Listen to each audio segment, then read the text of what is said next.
À présent, direction le Pays Baugeois et le petit village d'Héréry. Grâce à la richesse de son sol argileux, ce lieu est devenu le repère par excellence de la fabrication de briques en terre cuite. Je vous emmène à la rencontre de Didier, à la tête d'une briqueterie artisanale et familiale fondée il y a plus de 30 ans. Comme ça. Ah ouais, la technique. Je peux vous dire que c'est pas évident, hein. Ça colle de partout. Te blesse pas, hein. On y va. J'espère que tu as prévu une autre paire de chaussures.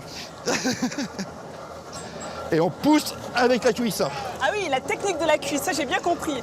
Alors quand vous voulez prendre de l'argile, c'est très lourd, regardez, vous plantez votre pelle, enfin vous essayez de la planter, mais au lieu de... Alors, où tu y vas comme ça, et après, tu pousses comme ça, toujours. Vous voyez, c'est la cuisse qui va aider. Bon, petite pelletée, hein, je vous l'accorde, mais c'est la cuisse qui permet de soulever la terre. C'est parce que c'est gorgé d'eau que c'est compliqué, l'argile, c'est aussi lourd. Quand on remplit les bassins, on va faire des couches de 30 cm et on va arroser copieusement. Donc la terre se gorge d'eau pendant une semaine et là, ça la rend encore plus lourde et encore plus amoureuse. Ah oui, on dit ça aussi ici? Oui, on dit parce que aussi. souvent les agriculteurs disent que la terre elle est amoureuse quand elle s'accroche comme ça aux bottes.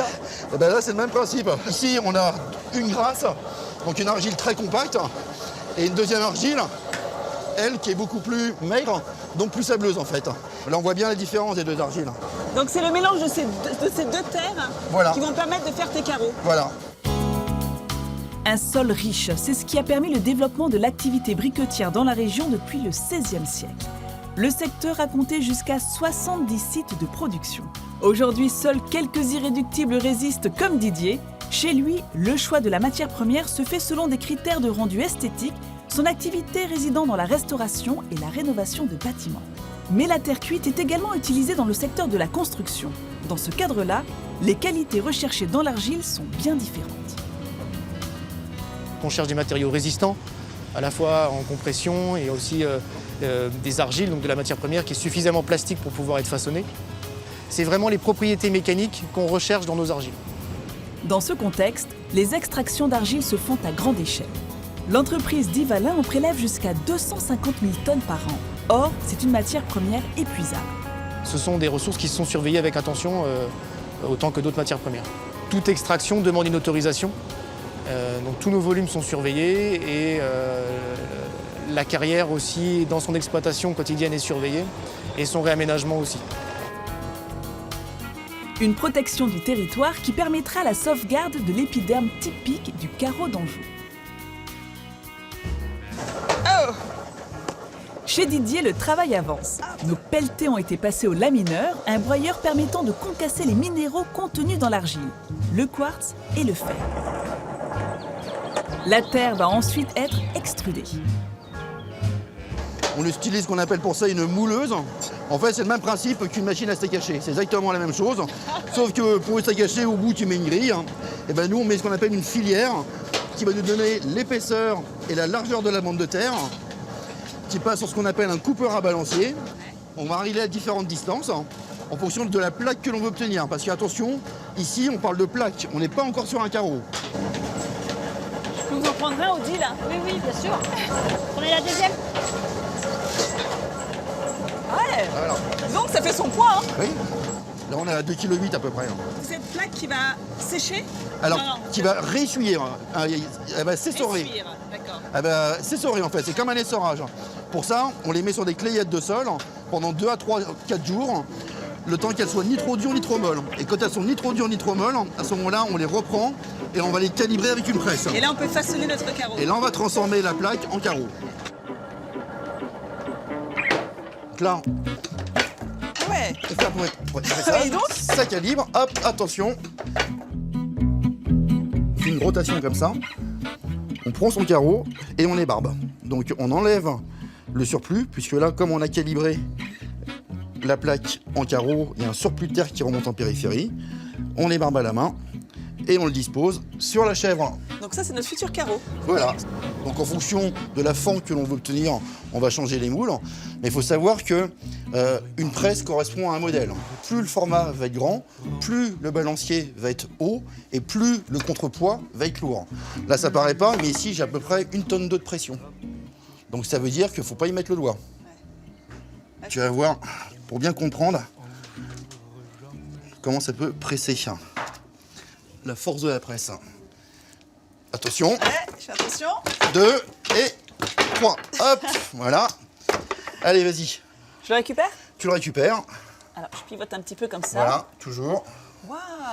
Et là, maintenant, tu vas essayer de retirer la feuille. En fait, c'est presque de la céramique, de l'empreinte sur céramique, de la Exactement. céramique sur empreinte. Alors, des fois, on nous demande des choses comme ça pour les sols. Et ça veut dire que là, ton carreau, si tu le cuis comme ça, eh ben, la feuille va ressortir. Voilà, Ah ouais. Eh bien voilà, on a le carreau fini, plus qu'à le sécher et le cuire. voilà, exactement. Notre brouette chargée en carreaux, nous nous dirigeons vers la halle de séchage.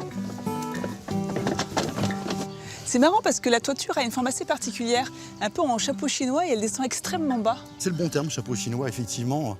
Le séchoir, il a 3 particularités. La première, ce bâtiment donc, qui n'a pas une seule pente, qui a une double pente. Parce que comme on a de la tuile en couverture, la tuile, elle emmagasine la chaleur, elle va la restituer, c'est ce qu'on appelle le déphasage. Ça va provoquer une dépression, ce qui veut dire que quand l'air se prend sous le séchoir, par la forme de la charpente, l'air va tourner naturellement. Et moi j'ai une petite question là, tes tuiles elles sont pas à l'envers? Non, elles sont bien à l'endroit. Alors pour l'info, c'est ce qu'on appelle les tiges de bottes. Pourquoi? Parce que c'était des tuiles qui étaient fabriquées sur les jambes. C'était le travail des femmes. Où elles prenaient une plaque d'argile qu'elles claquaient contre la cuisse. Le genou étant plus fin que le haut de cuisse, la tuile prenait une forme légèrement conique. Et elle faisait l'ergot d'attache avec le pouce. Et cette forme-là, elle est indispensable? Elle est indispensable. Ça fait un canal en fait, ça permet de pouvoir évacuer l'eau. Ensuite, on peut remarquer, on a un bâtiment qui descend très très bas avec des ouvertures sur le côté de façon à favoriser le passage de l'air. Et ensuite, le troisième et dernier point, c'est justement la disposition des tuiles qui est faite pour favoriser le passage de l'air sans favoriser le passage de l'eau. Du coup, ça me donne envie de découvrir l'intérieur de ton séchoir. Eh bien, c'est parti. C'est assez étonnant, hein, il y a des puits de lumière de partout. Où est-ce qu'on les pose alors? Maintenant, on les dispose sur ce qu'on appelle des clayettes. Voilà. Les carreaux vont rester au séchoir pendant 6 à 8 semaines, durée pendant laquelle ils vont perdre 25% de leur humidité. Après ça, ils seront enfin prêts à passer au four.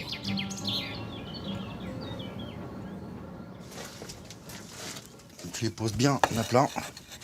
Hop, comme ça. N'hésite pas à les frotter un peu. Et quand ça tient, on prend un carreau de pavage et on pave tout de suite pour éviter que ça tombe. C'est un peu comme un jeu de domino. T'as peur du mauvais placement qui viendrait te faire tomber. Oui. C'est pour ça qu'il faut les paver au fur et à mesure, parce que si t'arrives, t'en fais une complète et que t'en as un qui part, ça fait tout. Ça serait dommage.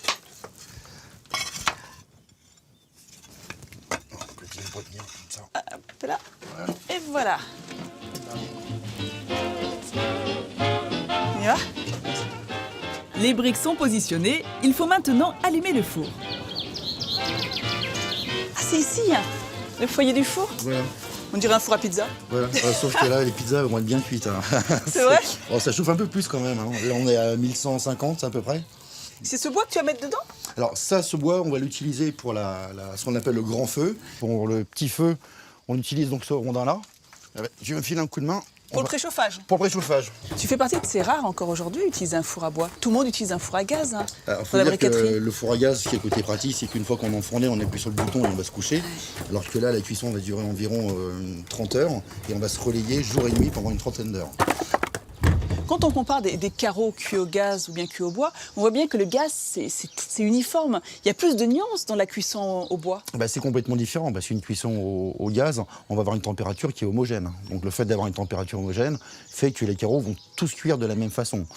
Nous, avec la cuisson au bois, entre mon foyer et puis la cheminée, on va avoir à peu près 200 degrés d'écart. Ce qui veut dire que dans mon four, je vais avoir un dégradé de couleur qui va aller du noir-brun, rouge foncé, rouge clair, rose orangé, rose pâle, jaune moutarda. Et bien voilà, notre carreau, avant séchage, avant cuisson, une fois terminé, eh bien il prend sa jolie teinte rouille.